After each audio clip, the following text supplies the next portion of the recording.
तो मध्य प्रदेश के बड़वानी के सेंधवा में जेल में बंद आरोपियों को दंगे का आरोपी बनाने का मामला अभी सुलझा भी नहीं था कि खरगोन में भी दो ऐसे लोगों को दंगे का आरोपी बनाने का मामला सामने आया है, जिसमें एक कथित तौर पर जिला सरकारी अस्पताल में भर्ती था, जबकि दूसरा उसके परिजनों के मुताबिक शहर से बाहर दूसरे राज्य में।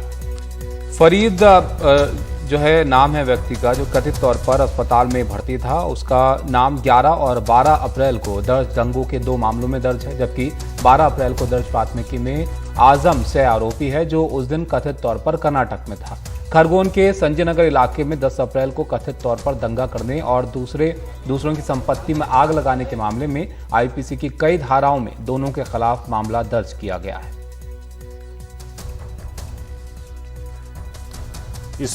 इस पर पुलिस वाले से लेकर परिवार वालों तक का क्या कहना है, आइए वो सुनवाते हैं।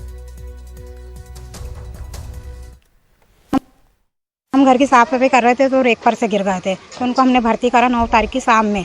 10 को भी अस्पताल में थे, 11 को छुट्टी हुई उनकी, 11 तारीख को। फिर हमको घर छोड़े ना, वो लापता है। जब से हम फ़ोन वगैरह लगा रहे तो बने, और हम लोगों के घर छुपते फिर रहे हैं।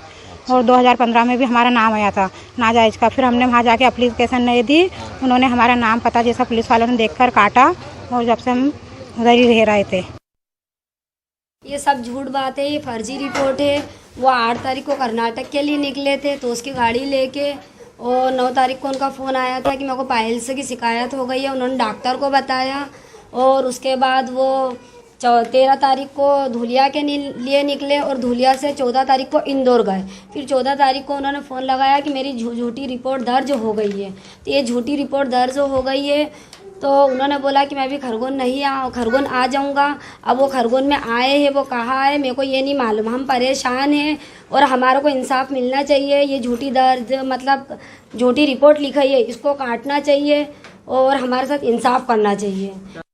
ये एक्चुअली जो रिपोर्टें हुई हैं वो विक्टिम्स की तरफ से हुई हैं, और जैसा विक्टिम्स ने बताया है उस प्रकार से रिपोर्ट हुई है।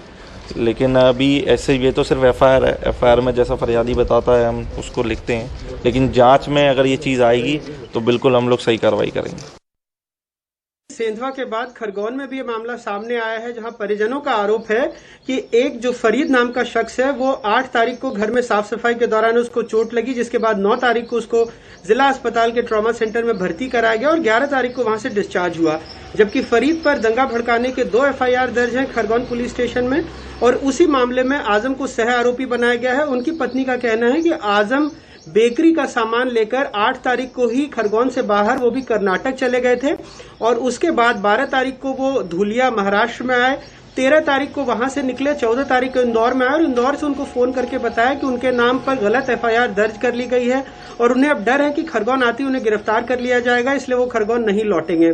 तो अब परिजनों की फिक्र ये है कि उनके जो रिश्तेदार है वो कहाँ है, खरगोन लौटे या नहीं, उनके बारे में कुछ उनको पता नहीं लग रहा है। ये सब सोचकर वो फिक्रमंद है, और उनका कहना है कि जो एफआईआर दर्ज की गई है, चूंकि एक अस्पताल में था, दूसरा खरगोन में था ही नहीं, तो ऐसे में एफआईआर गलत है। वहीं जब वरिष्ठ पुलिस अधिकारियों से हमने बातचीत की तो उनका कहना था कि अगर इस तरह की बात आई है, क्योंकि ये प्रथम सूचना रिपोर्ट है, तो जांच करने के बाद उनका नाम हटा दिया जा सकता है।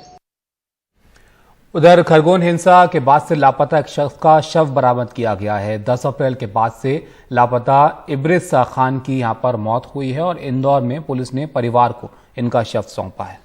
मृतक इब्रिस के परिवार का बयान है कि आखिरी बार घायल हालत में कोतवाली में देखा गया था। ये इस पूरे मामले में पहली मौत है। अनुराग,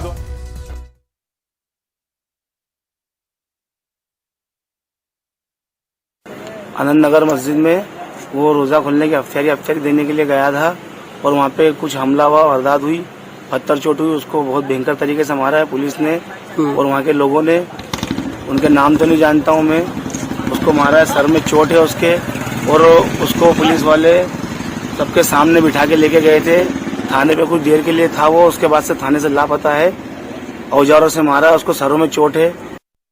दिनांक 10 तारीख को रात को हमें एक जानकारी मिली थी कि एक जगह एक व्यक्ति पड़ा है घायल अवस्था में। तत्काल हमने उसको हॉस्पिटल पहुंचाया, जहां मृत घोषित हुआ। उसकी पहचान नहीं हो पाई थी। उसके पश्चात हमने पीएम कराया, तो उसके बाद भी कोई हमारे पास रिपोर्ट नहीं आई थी। तो शव चौकी यहाँ पर सुविधा नहीं थी रखने की, तो हमने उसे इंदौर इंशाअल्लाह। जब हमें पता चला कल कि कुछ लोग ढूंढ रहे हैं, तो हमने फिर आइडेंटिफिकेशन कराया कल एक बॉडी का तो इंदौर में, और वहाँ से पता चला कि ये एवरेस्ट इस्लामपुरा के हैं, इनकी बॉडी। तो हमने फिर इनकी फैमिली को बुला के अंतिम संस्कार।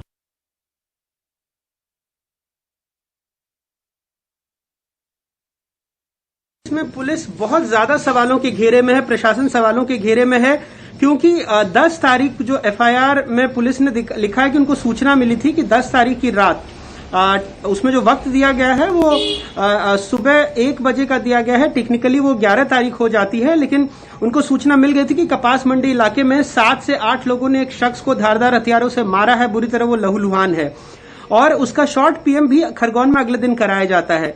लेकिन क्या वजह है कि 4 दिनों तक पुलिस इस मामले को दबाए बैठी थी? उसके बाद जबकि उसके परिजन खरगोन में रहते हैं, बावजूद इसके उस शव को एमवाई हॉस्पिटल इंदौर भेजा जाता है और वहां जाकर उनके परिजनों को इत्तला की जाती है। तो 2 सवाल अपने आप में बहुत अहम हैं। एक कि उसके जब पुलिस को शॉर्ट पीएम में पता लग गया था, उसके बाद फिर 4-5 दिनों बाद एफआईआर क्यों लिखी गई? क्योंकि जो साधारण प्रक्रिया होती है उसके तहत जब भी कोई, खास करके ऐसे हिंसाग्रस्त इलाकों में अगर कोई शव मिलता है पुलिस को जिस पर हिंसा के निशान साफ है, तो पहला तो परिवार की शिनाख्त करने की कोशिश की जाती है। लेकिन 4 दिनों तक परिवार को ढूंढा नहीं गया, और उसके बाद फिर उनके परिजनों को वो भी इंदौर बुलाकर जानकारी दी गई कि उनके अपनों की मौत हो गई है। तो कहीं ना कहीं पुलिस क्या छिपाना चाहती थी? क्यों इतने दिनों बाद ये इत्तला दी गई? ये अपने आप में बड़ा सवाल है। अगर कानून व्यवस्था की बात भी थी तब भी, क्योंकि 18 पुलिस वाले उसके अगले दिन उनकी रिपोर्ट आई थी कि वो जख्मी हुए हैं, और उसके बाद एफआईआर दर्ज हुई थी। तो 18 पुलिस वाले, 50 से ज्यादा लोग जहां जख्मी होते हैं, वहां पर इस बात को छिपाए रखना कि एक शख्स की मौत हुई है दंगों में, ये अपने आप में कई सवालों को खड़ा करता है।